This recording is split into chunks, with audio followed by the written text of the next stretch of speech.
Starobilá obec Liptovský Ondrej leží v Liptovskej kotline pod vrchom Baranec v západných Tatrách nad sútokom Konského potoka a Trnovca. Stred dediny sa nachádza v nadmorskej výške 680 metrov. Chotár obce s celkovou výmerou 457 hektárov hraničí s chotármi obcí Jakubovany, Konská, Beňadiková, Veterná Poruba a Jamník. Obec je od Liptovského Mikuláša vzdialená 11 kilometrov. Prvá písomná zmienka o obci Liptovský Ondrej je z roku 1352.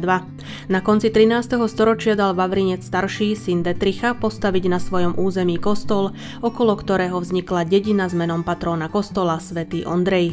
Dodnes slúži rímskokatolíckej cirkvi.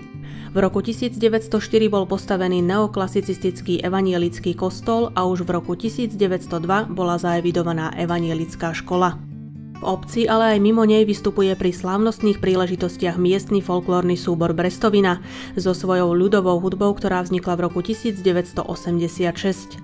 Vianočné sviatky spríjemňujú hrami aj divadelní ochotníci, ktorí na Vianoce 2010 oslávili 100. výročie svojho založenia. Na obecné ihrisko si občania chodia pozrieť výkony futbalového mužstva, prípadne dobrovoľných hasičských zborov mužov a žien v rámci okresnej hasičskej ligy o pohár starostu obce. Každý rok v lete sa na športový deň tešia najmä deti kvôli hrám a odmenám.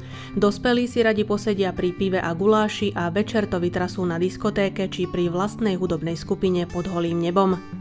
V rekonštruovanej budove kultúrneho domu a jeho okolia sa občania môžu zabaviť na veseliciach, diskotékach, divadle, pripomenúci Deň Matiek, Deň úcty k starším alebo Slovenské národné povstanie. V súčasnosti žije v obci Liptovský Ondrej 613 obyvateľov.